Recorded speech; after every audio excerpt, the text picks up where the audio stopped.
Olá, meu amigo, minha amiga, sejam bem-vindos ao programa Teólogos. Aqui nós estudamos a Palavra de Deus com calma, com tempo, com profundidade e com reflexão, para conhecermos a vontade de Deus, mas acima de tudo, para termos condições de vivermos a vontade de Deus. Você pode nos acompanhar e saber um pouco mais dos nossos convidados, dos nossos programas e algumas curiosidades, conferindo o endereço das redes sociais que aparecem aí na sua tela. Gênesis capítulo 2, versículo 3 diz assim: E abençoou Deus o dia sétimo e o santificou, porque nele descansou de toda a obra que como Criador fizera. Qual é o significado do sábado na criação? O programa Teólogos está começando.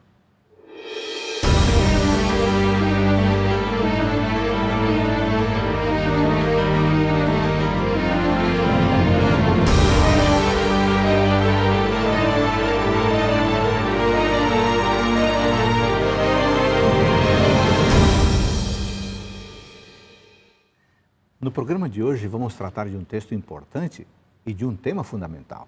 Gênesis capítulo 2, versículo 3, falando sobre o sábado no contexto da criação. Na verdade, desde Gênesis 1 até Gênesis 2, o versículo 3. E para tratarmos desse tema tão interessante, tão importante, temos dois convidados. O professor Edson Nunes, seja bem-vindo mais uma vez. Obrigado. Obrigado por estar conosco, professor Dornelles. Já dissemos que eles são professores no UNASP, que é uma instituição de ensino superior que fica no interior de São Paulo. Você é professor há quanto tempo, professor Nunes?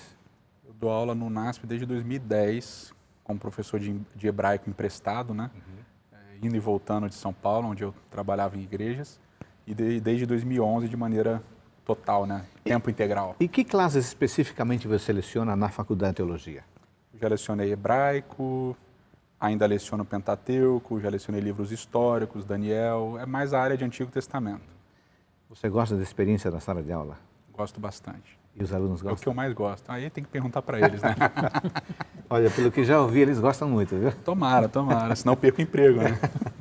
Professor Dornelles, qual é a sua área de atuação? O que você faz especificamente agora no NASP, Campus Engenheiro Coelho? Bom, eu estou há pouco tempo no NASP, desde agosto do ano passado, e atualmente estou coordenando o programa de pós-graduação da Faculdade de Teologia e também ensino a matéria de Apocalipse, entre outras aí na graduação e também na pós-graduação. Muito bem. Então nós vamos agora aprofundar o nosso tempo, o nosso tema, neste assunto que já foi anunciado, o sábado na criação. Amigos, vamos para o texto de Gênesis? Você que está com a sua Bíblia aí em casa, você pode nos acompanhar, Gênesis capítulo 2, versículos 1 a 3. Gênesis 2, 1 a 3. Assim, pois, foram acabados os céus e a terra e todo o seu exército. E havendo Deus terminado no dia sétimo a sua obra que fizera, descansou nesse dia de toda a sua obra que tinha feito. E abençoou Deus o dia sétimo e o santificou, porque nele descansou de toda a obra que, como Criador, fizera. Professor Edson, é muito significativo, não é, que nesse contexto do relato da criação, o sábado seja inserido aqui? Qual a importância disso? A gente tem toda uma construção, né, que começa em Gênesis capítulo 1, verso 1. Então, alguns programas atrás você falou da ideia de perícope, né, de uma sessão de estudos, né? Sim. Como é que a gente define uma sessão de estudos, né? Geralmente ela tem marcadores literários, né? Então ela tem, às vezes, mudança de cenário, mudança de personagem, mudança de temas e assim por diante. E aqui a gente percebe que a sessão começou em Gênesis 1:1 porque não tem nada antes. Mas a gente percebe que ela terminou em Gênesis 2:3 por alguns motivos. Porque em Gênesis 2:4 ele fala, essas são as gerações, né? Em hebraico, ele, Toledot. Ok. Né? Que é uma expressão que a gente chama de expressão título ou expressão cabeçalho. É uma expressão que inicia uma sessão. Então a gente percebe que tem esse rompimento. E também por um quiasmo interno do próprio verbo, né? Quiasmo é quando há uma inversão, né? Você tem um paralelo, né? A, B, B. Né? Aí quando você tem AB, BA, você tem esse quiasmo, né? Essa inversão de elementos. Então, lendo lá Gênesis 2, verso 4, diz assim: essas são as gerações dos céus e da terra quando foram criados, quando o Senhor Deus criou a terra e os céus. Nas nossas Bíblias, na maior parte delas, não aparece a segunda vez terra e céus. Mas aí a gente tem uma inversão. Aparece céus e terra, e no final do verso 4 aparece terra e céus. Então, essa inversão dos elementos aí dá a ideia de que realmente está começando uma nova sessão, né? Ou seja, a primeira sessão bíblica começa em Gênesis 1, verso 1 e termina em Gênesis 2, verso 3. Então, aqui é uma, como você explicou da outra vez, é uma perícope, né? Uma sessão de Agora, estudo. uma pessoa que não tem um treinamento literário, não consegue identificar bem esses marcadores ou consegue pela mudança temática? Ela consegue pela mudança temática. Quando você percebe em Gênesis 2:4, por exemplo, fala lá, Senhor Deus. Até aqui, ele só falou de Deus. Aqui é a primeira vez que fala Senhor Deus. Ou seja, já tem alguma mudança aqui. Outras mudanças é que logo depois ele vai falar, não havia nenhuma erva no campo, não havia homem para lavrar o campo. Aí você fala, ué, mas o homem já foi criado? Ué, mas já tinha ervas, né? Já apareceu no terceiro dia da criação. Aí você percebe que tem uma mudança aqui temática de alguma natureza. E essa é uma das dificuldades de quem lê a narrativa bíblica, muitas vezes, que não tem essa visão da literatura hebraica, aí não entende. Fala assim, então aqui é um novo relato, aqui é uma continuação do outro relato, o que é isso daqui? Então, no relato bíblico, você não tem essas explicações, o narrador não para e fala assim, olha, eu vou começar de novo. Mas ele vai mudar o foco, você vai perceber nitidamente a mudança de foco. Na primeira narrativa, quando você está lendo, você percebe que Deus fala. Disse Deus, e disse Deus, e disse Deus, e disse Deus, e disse Deus. 10 vezes aparece a expressão e disse Deus. São as 10 ações criativas de Deus. Uma vez no primeiro dia, uma vez no segundo dia, 2 vezes no terceiro dia. Uma vez no quarto dia, uma vez no quinto dia, 4 vezes no sexto dia. Então você também percebe, pela essa repetição do e disse Deus, e disse Deus, e disse Deus, e disse Deus, uma intensificação do primeiro para o segundo, para o terceiro, e depois do quarto, quinto para o sexto, e da relação do terceiro para o sexto também. 2, 4. Muito bem, eu acho que esse tipo de informação é muito interessante. Muito. Agora, o leitor comum da Bíblia não tem acesso a essa informação. Tem, se ele prestar atenção. Quando ele vai lendo, isso é uma das coisas mais importantes. Quando você quer estudar a Bíblia, primeiro, aquilo que a gente falou nos primeiros programas. Exatamente. Observação geral. Eu leio primeira vez. Então, vamos supor que você começa a sua leitura da Bíblia no primeiro dia da semana, domingo. Vou ler Gênesis 1, do verso 1 até Gênesis 2, verso 3. E aqui, no nosso caso, na Bíblia, ajuda, porque tem um subtítulo, né?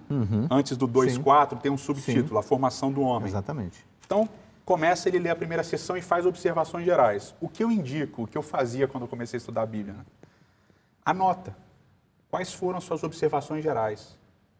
Anota perguntas que você gostaria de fazer para o texto. Na segunda-feira, o que você vai ler? Gênesis 1, verso 1 até Gênesis 2, verso 3. E agora, o que você vai perceber? Palavras que se repetem, temas que se repetem, ideias que se repetem, coisas que estão acontecendo que vão criando no texto coesão. Então, quando você está lendo lá, por exemplo, verso 3 de Gênesis 1, e disse Deus, haja luz, e houve luz. Verso 6, e disse Deus, haja firmamento no meio das águas. Fez Deus firmamento, chamou Deus.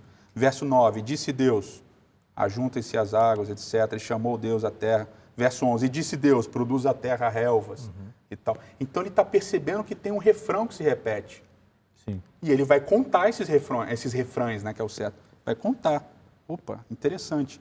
Quando ele chega em 2, verso 4, para frente, ele vai perceber que não aparece mais e disse Deus. Isso. Ou seja, opa, mudou tudo aqui. Entendeu? Então, a gente chama isso de percepção, né? É necessário ser um leitor atento. Exatamente. É uma questão também de costume, né, de familiaridade. O primeiro relato que a pessoa lê e começa a perceber isso aí, ela começa a se instrumentalizar, para no seguinte, né, ela perceber as mesmas características. Né? Aqui, nas duas sessões, há uma característica literária também interessante da literatura hebraica e da forma de exposição, né, do pensamento hebraico, que é o paralelismo, ou a recapitulação. Então, você tem a criação, vai até o 7º dia, e depois você tem uma recapitulação da criação do 6º dia. É interessante que essa mesma característica ela ocorre nas profecias, no texto profético apocalíptico, né? Em Daniel você tem quadros, né, que recapitulam a mesma visão. Então aqui você tem essa característica e parece ser um detalhe assim bem didático, né, dessa forma de expor. Você tem a criação toda e o homem é um elemento da criação.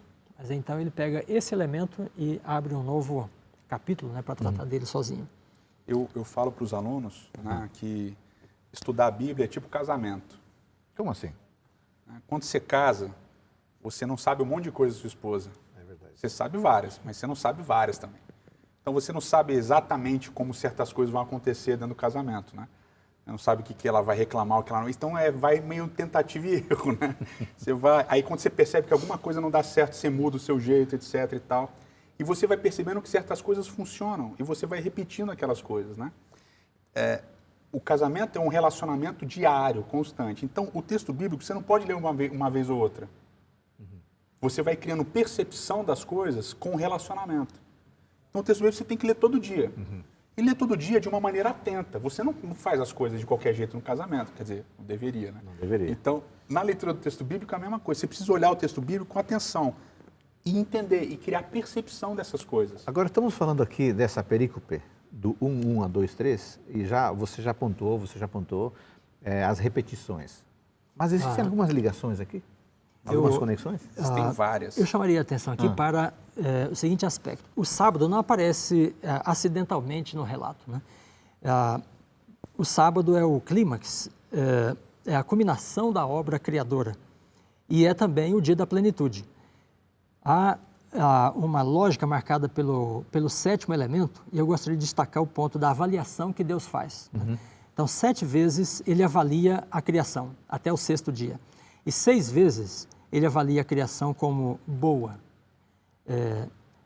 E na criação do homem, quando ele vê, então, toda a sua obra acabada, então no 1:31, aí ele diz que viu Deus o que tinha feito e eis que era muito bom.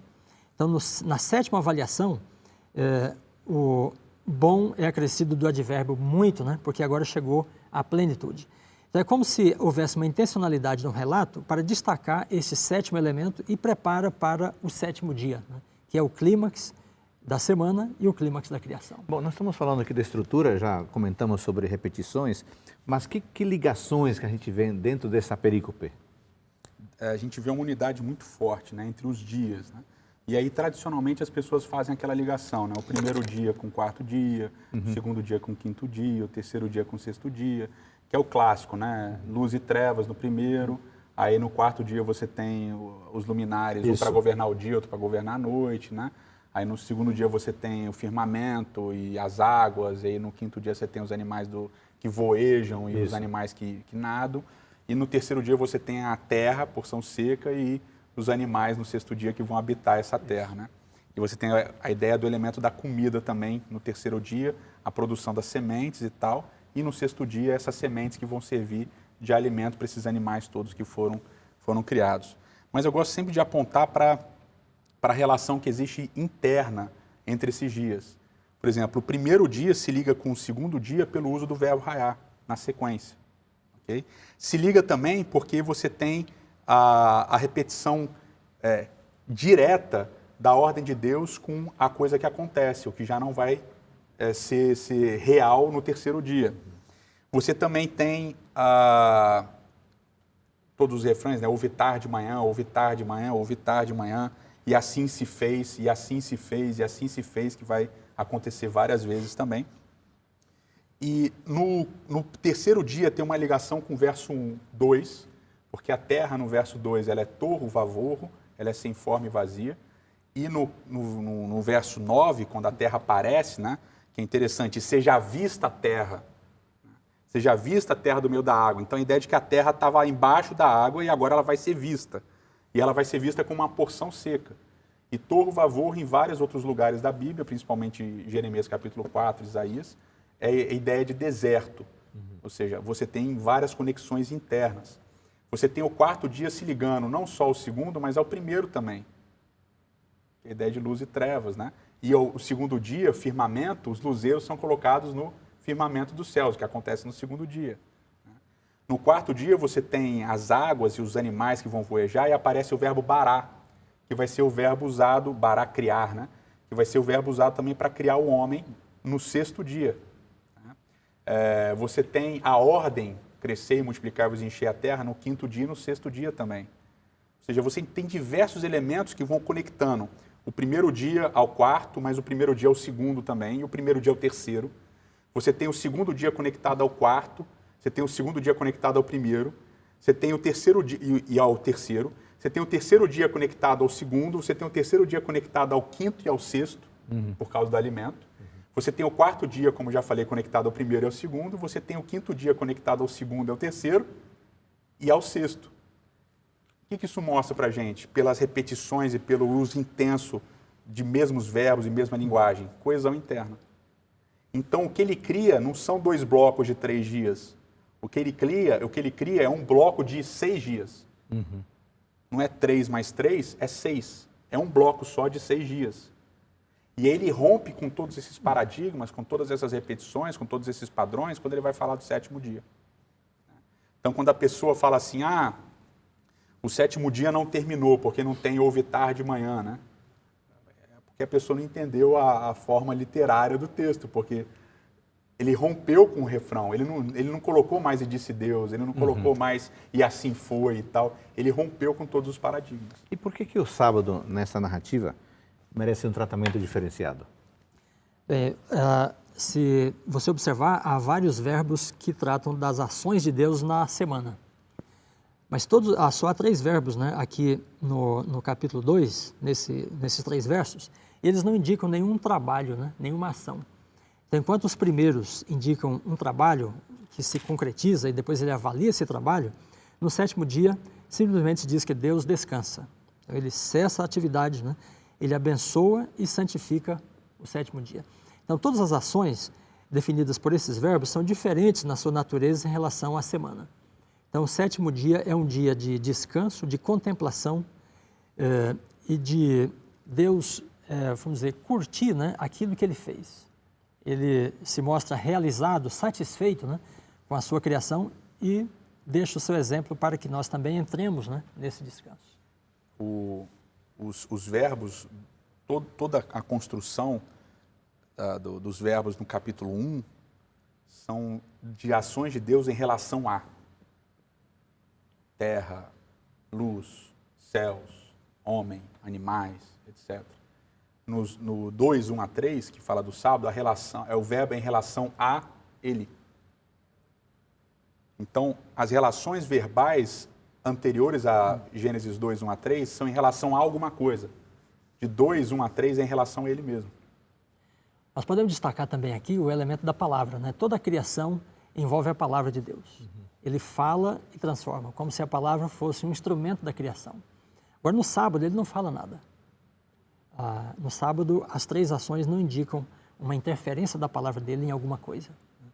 Então, há essa diferença bem marcada entre a criação pela palavra e depois o sábado como simplesmente a contemplação da criação. Agora, qual a intencionalidade na quebra disso aí? Nós vamos falar sobre isso a partir do próximo bloco. Amigo, amiga, você percebeu que nessa perícope há conexões, há ligações, há repetições. Tudo isso criando um ambiente adequado para falar de algo essencial, que é o dia de descanso. Vamos tratar disso no próximo bloco.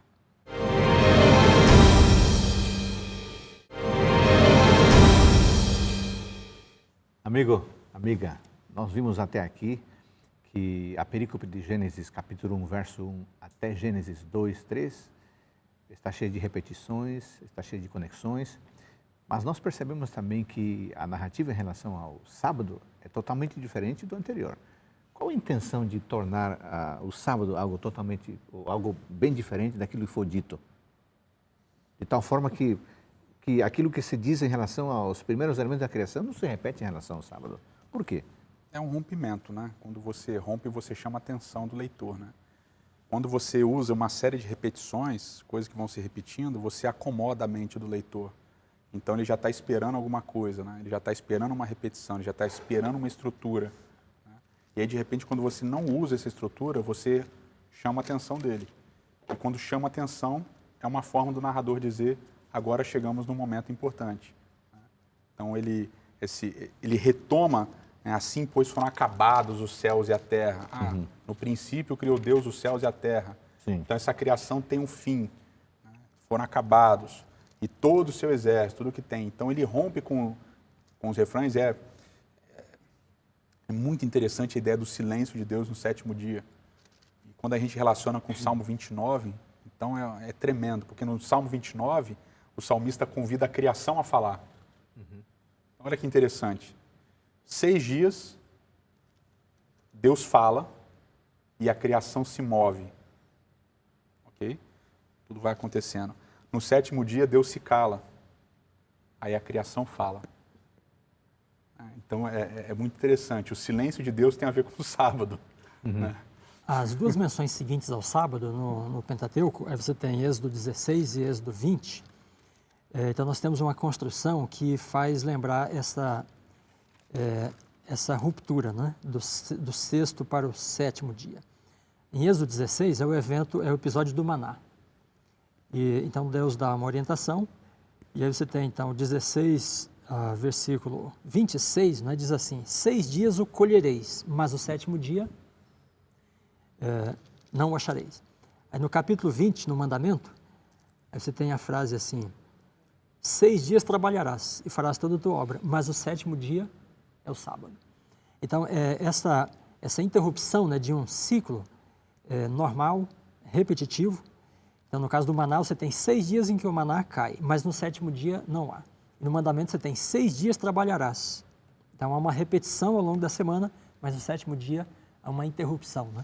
Então, essa mesma ordem está bem clara na perícope de 1:1 a 2:3. Né? Então, há obra durante 6 dias, mas no 7º dia o Senhor cessa. Então, essa adversativa, ela já é como se ela já estivesse implícita aqui, né? Ao fazer essa mudança no ritmo, né, todo das atividades divinas na semana da criação. Agora, mostra que o sábado tem um ritmo diferente, né? É um ritmo diferente dos outros 6 dias. Sim. É uma estrutura fora dos outros 6 dias. Ele é diferente em sua natureza dos outros 6 dias. Né? Porque é onde Deus silencia. Deus silencia para quê? Para descansar. Agora, qual é o sentido dessa expressão, Deus descansou, que aparece em Gênesis 2:1 e 2:3?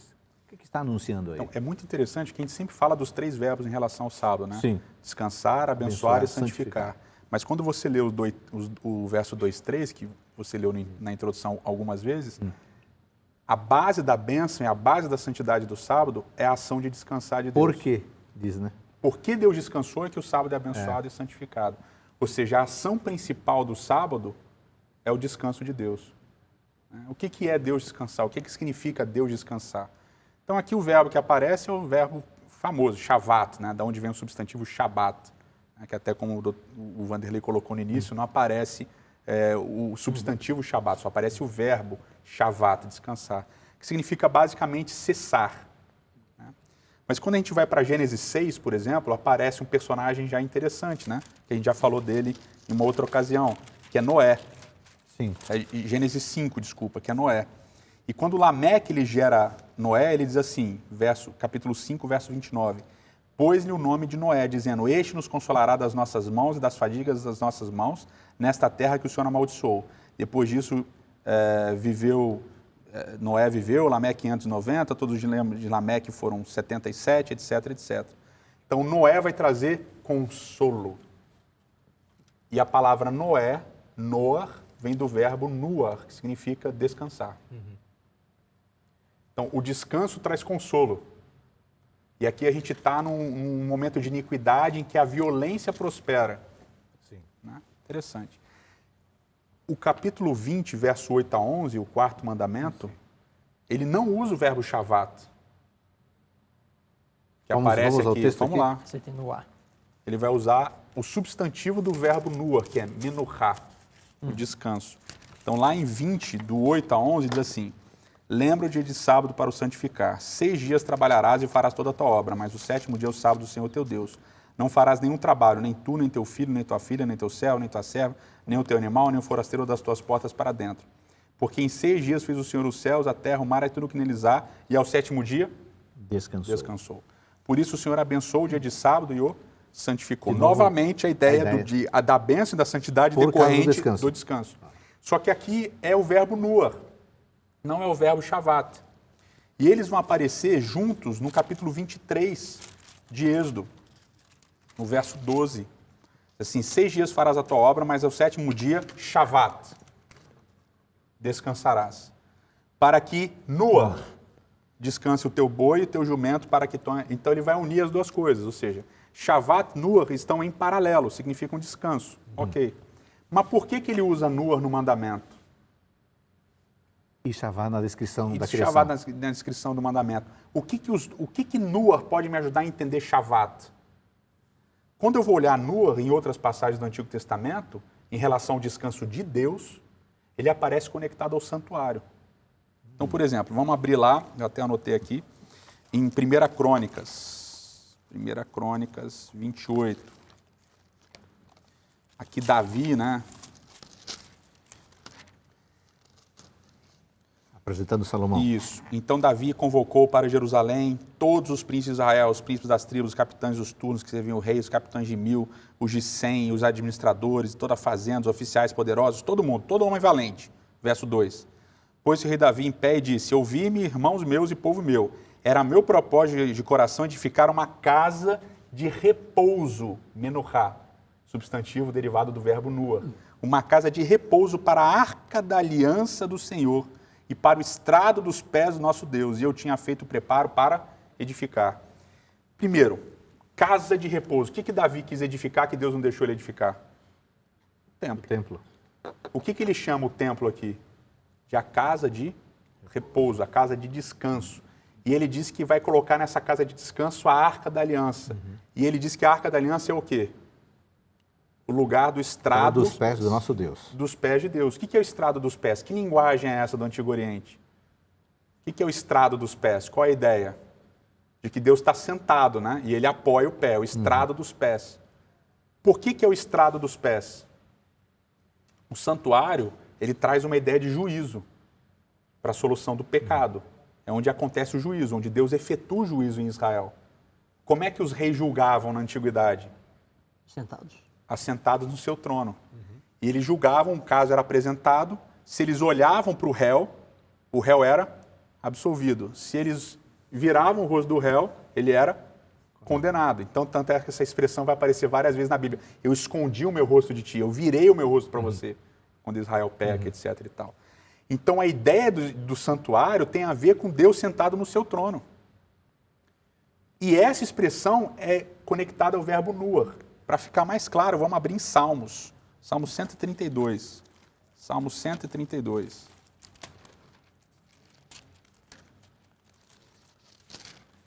Versos 7 e 8. Salmo 132, versos 7 e 8 diz assim: entremos na sua morada, adoremos ante o estrado de seus pés. Levanta-te, Senhor, entra no lugar do teu repouso, tu e a arca da tua fortaleza. E depois o verso 13 e 14. Pois o Senhor escolheu a Sião, preferiu por sua morada, deixa para sempre o lugar do meu repouso. Aqui habitarei, pois o preferi. Então a ideia de repouso ligada a nuar, que aparece lá em Êxodo 20, está conectada ao santuário, está conectada ao juízo. Isso é extremamente importante para o que vem depois, né, no Novo Testamento, etc. Ou seja, a ideia de sábado é a ideia de entronização de Deus. Deus descansar significa Deus sentar no seu trono para reinar como rei e, portanto, como juiz. E esse paralelo, ou esse entendimento, é curioso, porque nos relatos mesopotâmicos, por exemplo, no famoso relato do Enuma Elish, Marduk é entronizado no 7º dia, que é chamado de Sapatu. Só que o que acontece no 7º dia? O ser criado por Marduk constrói um zigurate, constrói um templo. E aí os homens, né, esses seres criados, vão até Marduk levando comida para adorá-lo. O que acontece no relato bíblico? Deus dá a comida no 6º dia, não é o homem que leva a comida para Deus, é Deus que dá a comida, e Deus não manda construir nada. Deus reina no tempo, não no espaço. É óbvio que ele reina no espaço também, né? Isso é compreensível. Mas não é a ênfase do texto. Não é a ênfase do texto, é a ênfase no tempo. E por que no tempo? Porque o tempo é igual para todo mundo. O tempo é universal. O tempo é universal. O sábado é dado na criação para o primeiro casal, né? Eu gostaria de destacar aqui o fato o significado de santificar, né? Em geral, a gente se refere ao verbo santificar como significando separar. Então, o que é santificado é separado para um propósito sagrado, né? Agora, como depois você tem a referência ao sábado como o dia do Senhor, o sábado do Senhor teu Deus, né? Então chama a nossa atenção também o fato de que santificar não é só separar, como se você pudesse utilizar aquilo, né? Desde que seja para propósito sagrado, mas santificar é separar, e nós podemos dizer, para posse exclusiva. Então o sábado pertence a Deus. E quando ele diz, olha, 6 dias você tem e você faz o seu trabalho, mas o 7º dia é o sábado do Senhor, ou para o Senhor. E as coisas santificadas, elas têm essa característica, elas são consideradas serem propriedade de Deus. Então, o santuário, o Edson acabou de falar aqui, então o meu santuário, né? O dízimo, que é santo, então em Levítico você tem a expressão pertence ao Senhor. Quando Deus faz aliança com Israel no Sinai, em Êxodo 19, ele diz que Israel é nação santa. Ele diz, povo de propriedade exclusiva. Então, o sentido de propriedade está implícito aqui, né, em que Deus descansa nesse dia, Ele abençoa e Ele separa esse dia para Ele. Então, quando você entra no descanso e dedica esse dia a Deus, aí você cumpre, então, a vontade dEle expressa aqui. O que é maravilhoso quando a gente fica em Gênesis 2, 1 a 3, é que é o seguinte, a santidade não decorre de você, a santidade decorre da ação de Deus, de reinar. Ou seja, o sábado nunca deixa de ser santo, porque Deus nunca deixa de reinar. Então, independente de você vê-lo como rei, ou entendê-lo como rei, ou de santificar o sábado como ele manda fazer, o sábado continua sendo santo. Não há nada que possa dessantificar o sábado. Ele é santo em natureza. E o convite é para que você santifique o sábado com ele, porque a ação é dele. Isso é o que vai aparecer em em Êxodo 20, do 8 a 11. É uma dinâmica bem interessante nos versos, né? Então, lembra-te do dia de sábado. Quem lembra do dia de sábado? Você, né? Ele está falando, lembra-te, você lembra. Sim. Lembra do dia de sábado para o santificar. Quem santifica? Você santifica. Por quê? Porque 6 dias você vai trabalhar e fazer toda a tua obra, mas o 7º dia é o sábado do Senhor teu Deus. Não farás. Quem não vai fazer? Você. Nenhum trabalho, nem tu, nem teu filho, nem tua filha. Então você santifica por não fazer, né? Santifica por não atuar. Sim, por não atuar. Mas veja que a ação é sua. Mas por que a ação é sua? Aí vem a segunda parte do mandamento. Porque em 6 dias fez o Senhor os céus e a terra, o mar e tudo que neles há. E ao 7º dia ele descansou. Por isso ele abençoou e santificou. Então o mandamento do sábado começa com Deus santificando, com o homem santificando, e o homem santifica. No final do mandamento aparece a explicação. Por que o homem santifica o sábado? Porque Deus santificou. Por que o homem trabalha 6 dias? Porque Deus fez em 6 dias. Por que o homem não faz nada no sábado? Porque Deus descansou. Porque Deus descansou. Ou seja, Deus reina. Quando Deus reina, quando Deus senta para reinar, para julgar, né, o rei, quando ele senta para julgar, o que o homem pode fazer diante do juízo de Deus? Simplesmente esperar. Nada. Então ele espera no juízo de Deus. Como é que Deus abençoa algo? E como é que Deus santifica algo? Com a sua presença? Com a sua ação. Com a sua ação? Com a sua ação. A ação dele de ser rei, de reinar e de julgar, é a maior bênção que pode existir. É a maior santidade que pode existir. Bom, então isso quer dizer que a pessoa que ingressa no sábado está diante de um rei? Exatamente. Cultuando alguém? Num palácio, diante palácio. do rei. Muito interessante. Esse é um assunto que nós podemos explorar.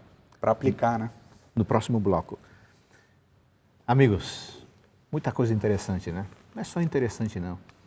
Isso é algo que diz respeito ao nosso próprio procedimento como filhos e filhas de Deus. O que nós vimos até aqui é que em Gênesis 1:1 a Gênesis 2:3, nós estamos diante de um Deus que descansa, não porque está cansado, mas na verdade de um Deus que se apresenta como rei. A nossa participação no sábado significa que estamos adorando alguém que é rei. Não é maravilhoso? E aí, você guarda o sábado? Você cultua a Deus no dia do Senhor, no dia que Ele abençoou, no dia que Ele santificou?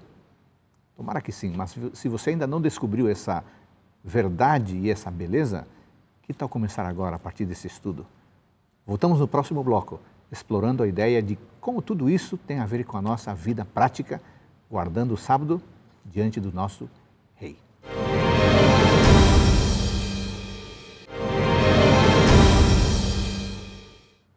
Amigo, amiga, é muito importante que nesse tipo de estudo você tenha a sua própria Bíblia. Nós já comentamos sobre a importância de ter uma Bíblia boa e é fundamental que você então possua seu texto para poder sublinhar, para poder destacar aquilo que é importante. Nesta ocasião estamos tratando de Gênesis 1:1 a Gênesis 2:3, falando da importância do sábado. Ô, professor Dornelles, não dá a impressão que quando eu guardo o sábado, eu estou fazendo algo, quando na verdade é Deus que faz? Bem, o chamado para guardar o sábado é exatamente o contrário da justificação pelas obras, porque na justificação pelas obras a pessoa age para alcançar ou merecer alguma coisa. Mas quando você entra no descanso, você exatamente deixa de agir, você deixa de fazer e descansa, né? Então o descanso é a antítese do esforço para alcançar alguma coisa. É muito comum as pessoas relacionarem o sábado com a justificação pelas obras, mas isto era o que estava na religião dos fariseus, né, que criaram uma série de regras para a guarda do sábado e tornaram o sábado num jugo. Mas quando Jesus vem e realiza vários milagres, a ênfase dele é sempre de restaurar o sábado ao seu propósito original. E aí vem a sua máxima, né? O sábado foi feito por causa do homem, e não o homem por causa do sábado. Então, na verdade, o descanso no sábado é a não obra, é cessar a obra, né? E entrar na graça. E quando a gente fala disso, o texto que vem à nossa mente é Hebreus 4, né? O chamado para entrar no descanso de Deus. E esse descanso de Deus aqui em Hebreus 4 está associado diretamente com a graça. Veja, o texto no capítulo 4 começa assim: temamos, portanto, que, sendo nos deixada a promessa de entrar no descanso de Deus, suceda parecer que alguns de vós não tenha entrado ou tenha falhado.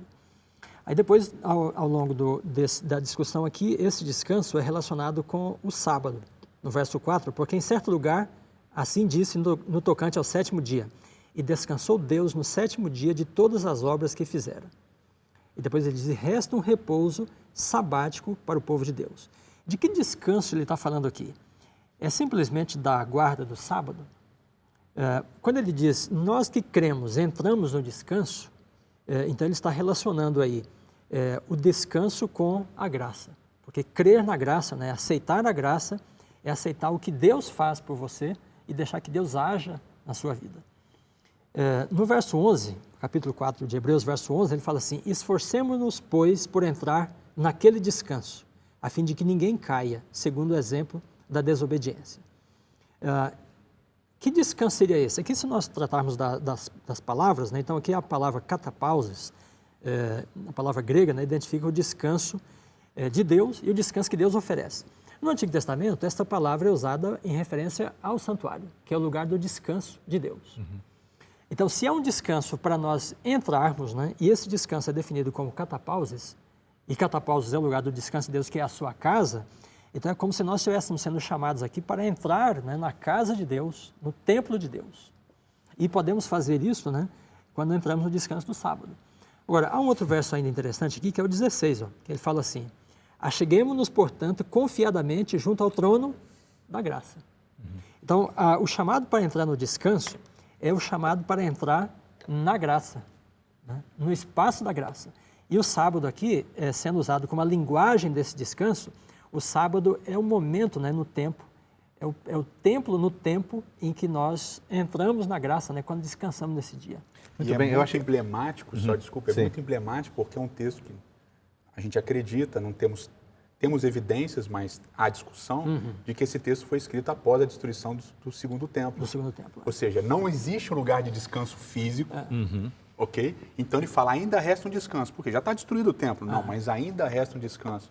Ou seja, o sábado, exatamente, o sábado é esse caminho para o juízo. E aí tem tudo a ver com o Apocalipse. Antes de nós continuarmos, eu preciso conversar aqui com o telespectador, porque isso aqui é algo essencial que o professor Dornelles nos lembrou. Muitas vezes, algumas pessoas tendem a pensar na guarda do sábado como algo puramente legal, cumprimento da lei, uma obra humana. Mas o que acabamos de ouvir é que, na verdade, guardar o sábado é o reconhecimento da não-obra. É o reconhecimento de quem faz é Deus. Você que guarda o sábado, o espírito verdadeiro é o reconhecimento de que nada de bom fazemos. Tudo de bom que se faz é Deus quem faz. Portanto, a guarda do sábado não tem nada a ver com obras meritórias, tem a ver com a graça salvadora de Deus. O professor Edson, você mencionou no bloco anterior o Salmo 29, né, onde Deus fala, mas eu queria que você explorasse um pouco melhor essa questão da criação descansando para louvar a Deus, que está registrado no Salmo 19. Eu falei o Salmo 29, me equivoquei, era o Salmo 19 mesmo, obrigado. Aqui ele fala da criação proclamando, né? Então ele vai dizer assim, os céus proclamam a glória de Deus e o firmamento anuncia as obras de suas mãos. Isso. Um dia discursa outro dia, uma noite revela conhecimento a outra noite. Não há linguagem nem há palavras, e deles não se ouve nenhum som. No entanto, por toda a terra se faz ouvir a sua voz, e as suas palavras até os confins do mundo. Aí sai o sol, principia de uma extremidade até a outra, etc. e tal. E aí ele vai falar da lei de Deus como louvor também e tal. Esse salmo aqui é lido na tradição judaica já há séculos e séculos no início do sábado. Por quê? Porque quando Deus silencia, a criação fala. Então o momento do louvor é o momento em que Deus silencia. E disse Deus, e disse Deus, e disse Deus, e disse Deus. Quando Deus não fala, né, ele descansa, então a criação louva. A criação vai até diante do trono e louva. Então, o sábado é esse momento do reconhecimento do que ele fez nos 6 dias, ok? Pela criação. E agora que ele separa para ele, o dia dele, a criação então o exalta, a criação louva. Você está sugerindo que, a partir desse salmo, nós temos importantes implicações eclesiológicas do sábado? Sim, eu acho que tem um indicativo claro da criação adorando a Deus. A criação falando de Deus, a criação testemunhando de Deus. Né? A criação está falando dele, está louvando a ele. E é justamente no momento em que ele está em silêncio. Né? Pensando no culto, né? Nós que cultamos a Deus no sábado, que diferença faria, então, este princípio da criação louvando a Deus na forma como nós cultamos a Deus no sábado? Que ritmo haveria? Que estrutura de culto haveria se a gente levasse a sério isso que está sendo indicado aqui no texto? Veja, então, o sábado é o dia de exaltar o Criador. Né? Nós não exaltamos nossa própria obra, nós exaltamos a Ele, comemorando nesse dia, né, toda a sua criação. E na nossa própria semana, nós louvamos a Deus reconhecendo tudo aquilo que Ele fez por nós e em nós, né, ao longo da semana. Então é um dia de reverência, é um dia de exaltação do Criador, né? E, como foi dito aqui, é um templo no templo. Né? Amigo, como tem sido o culto na sua igreja no sábado? O que tem aparecido? As obras humanas ou o poder criador de Deus, a graça de Deus? Isso é algo a se pensar, né?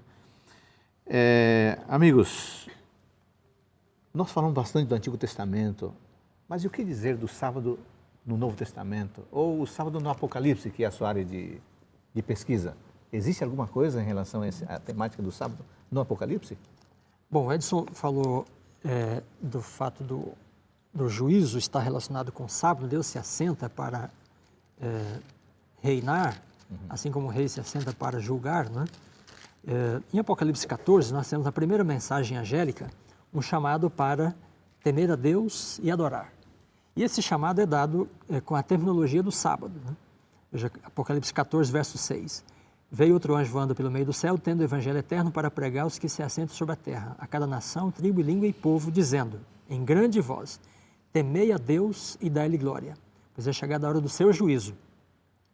E adorai aquele que fez o céu, a terra e o mar e as fontes das águas. Então a repetição aqui da criação conecta esse texto com o sábado, com o quarto mandamento, e ao mesmo tempo com o juízo, né? Então, Deus está sentado sobre o seu trono e é do santuário desse trono que ele se coloca em julgamento. Para nós entendermos esse texto aqui, podemos relacioná-lo com Eclesiastes. Em Eclesiastes, no capítulo 12, nós temos um resumo, né, do Eclesiastes, do pregador, 12, verso 13, que ele diz assim: de tudo que se tem ouvido, a suma é: teme a Deus e guarda os seus mandamentos, pois esse é o dever de todo homem, pois Deus há de trazer a juízo todas as obras. Então aqui, 3 conceitos, 3 palavras, né, aparecem e conectam Eclesiastes ao Apocalipse 14. Quando o anjo diz temei a Deus, né, o que significa temer? É ter medo, né? É reverência. Olha, o temor aqui está relacionado diretamente com a guarda dos mandamentos, né? Porque Salomão diz: teme a Deus e guarda os mandamentos, pois isto, no singular, é o dever de todo homem. Então, a primeira mensagem angélica chama a humanidade para obedecer a Deus, tendo em mente o juízo que se aproxima, e a humanidade é chamada para adorar, descansar no sábado, em homenagem àquele que criou, né, os céus, a terra e o mar e as fontes das águas. Professor Edson, é possível que, dentre as pessoas que estão nos acompanhando, alguém não guarde o sábado. Sim. Juntando tudo aquilo que nós falamos até agora, o que dizer para essa pessoa a fim de motivá-la a adorar a Deus no dia no qual ele descansou, encontrar-se com o Criador, com o Rei? A gente relaciona o sábado mais com um corpo doutrinário, muitas vezes, né? E o sábado, ele obviamente é uma doutrina que aparece nas Escrituras, etc., mas ele é mais importante do que uma doutrina. O sábado é uma experiência de relacionamento com Deus, no tempo, né? É onde você se encontra com o Criador, onde você comparece diante do trono. Quando você lê Gênesis verso 1 até 2, verso 3, você percebe que existe uma estrutura real dentro desse texto. Okay? Por que uma estrutura real? Porque, por exemplo, quando ele fala que cria o homem à sua imagem e semelhança, né? O famoso Imago Dei, a imagem de Deus, ele dá ao homem o poder de dominar sobre a terra. Né? E essas duas palavras, dominar e subjugar, que aparecem lá em Gênesis capítulo 1, verso 26, essas duas palavras, elas aparecem em outros contextos relacionados a reis, que dominavam, subjugavam com as guerras, etc., etc. Ao mesmo tempo que Deus confere esse caráter real ao homem, quando o cria, logo na sequência vem o sábado, em que Deus assume para ele um caráter real de reinado. Ou seja, é mais ou menos como se funcionasse da seguinte maneira, falando das alianças que a gente já mencionou em outro programa. Eu sou o rei, eu sou o suzerano, o seu vassalo. Eu te confiro o poder e a autoridade para reinar. Mas você precisa lembrar que sou eu que reino. Você recebe essa autoridade da minha autoridade. Então a sua autoridade vem da minha autoridade. Como que eu vou manter a minha autoridade? Sempre reconhecendo a autoridade de quem é o rei. Então o sábado é a lembrança de quem é o rei. O sábado é a lembrança, como o Vanderlei colocou ao longo do programa, é a lembrança de que não sou eu que faço, é ele que faz. E porque ele faz, ele me outorga o direito de fazer. E ao separar o sábado, ao entrar no sábado para o descanso do sábado, eu entro no descanso dele. E é só descansando no descanso dele que eu posso descansar no sábado. Agora, as implicações do que é o descanso dele aí já é um outro programa, né, para a gente discutir. Mas essa noção, essa experimentação do que é o sábado, está além de uma doutrina. Está no reconhecimento de quem ele é e de quem eu sou. Eu recebo dele. Okay? Então, é a lembrança dessa relação vertical. Podemos, então, pensar que há uma conexão direta entre a doutrina do sábado e a doutrina de Deus? Deus como Criador, Deus como Redentor, Deus como Mantenedor, como Juiz, Sim, Deus como Juiz, Deus como Rei. O poder de Deus é celebrado nesse dia, né? Todos os seus atributos, né? E guardar o sábado é um reconhecimento da autoridade, dos atributos, da graça que ele manifesta, né? Algumas frases interessantes que caracterizam o sábado, né? Foi mencionado aqui, o sábado é um templo no templo, né? É universal, é acessível a todos, né? Há uma frase também lapidar que diz assim, que o sábado, ao longo do tempo, mais guardou o povo de Deus do que o povo de Deus guardou o sábado. Então, o sábado é um meio também de congregar, de se proteger, né? E a guarda do sábado protege o povo de Deus ao longo da história. Protege do ateísmo, protege da incredulidade, né? Protege da justificação pelas obras. Então, há uma bênção no sábado e ela se espalha, né, em diversos aspectos, quando a pessoa entra no descanso de Deus nesse dia, né? Bom, ao guardarmos o sábado, conhecemos melhor a Deus ou precisamos melhor conhecer a Deus para guardar o sábado? Excelente pergunta, né? O que vem antes? Eu preciso conhecer melhor Deus para guardar o sábado ou ao guardar o sábado eu vou conhecendo melhor Deus? Acho que as duas coisas vão acontecendo simultaneamente, né? Okay. Num relacionamento é assim, né? As coisas vão acontecendo simultaneamente. Muito bem. Amigos, nós gostaríamos de deixar bem claro para você que este assunto não é apenas um debate doutrinário. A guarda do sábado diz respeito à adoração direta ao nosso Rei. A guarda do sábado diz respeito ao modo como nós reconhecemos qual é o papel e a figura de Deus em nossa vida. Uma frase curta para cada um. Uma frase curta para cada um, para o nosso amigo e amiga que não guarda o sábado. Ou que guarda o sábado, mas precisa revitalizar a sua experiência do sábado. Uma frase curtinha, cada um. O sábado é o resumo de quem ele é e de quem eu sou. Muito bem. O sábado é o dia de se proclamar a graça de Cristo, né? Descansar nessa graça. Muito bem. Você que vai adorar a Deus no próximo sábado, lembre-se disso. O sábado é um pregoeiro da graça. Você que não adora a Deus no sábado, você precisa, então, conhecer melhor Deus. Ao conhecê-lo, você vai reconhecê-lo como Rei e você, inevitavelmente, vai se aproximar do sábado, vai descobrir o sábado e vai ter para ele outros olhares. Eu queria encerrar aqui o nosso encontro de hoje, professor Edson, professor Dornelles, lendo mais uma vez com o nosso amigo ouvinte, o nosso amigo que nos acompanha, telespectador, esse texto fundamental aqui de Gênesis 2:3. Abençoou Deus o dia sétimo e o santificou, porque nele descansou de toda a obra que como Criador fizera. E lembrando a ênfase que os nossos dois convidados fizeram, no sábado nós não fazemos, é Deus quem faz. O sábado é um reconhecimento das nossas limitações, da nossa incapacidade, da nossa criaturidade, porque o sábado nivela a todos nós. No sábado todos somos criaturas, independente de quem sejamos, e todos adoramos ao nosso Criador, que é o nosso Rei. No programa de hoje nós tratamos sobre a importância do sábado na perícope de Gênesis 1:2-3. Nós desejamos que você passe a olhar o sábado com outros olhares. Que Deus abençoe você. Até o nosso próximo encontro do programa Teólogos.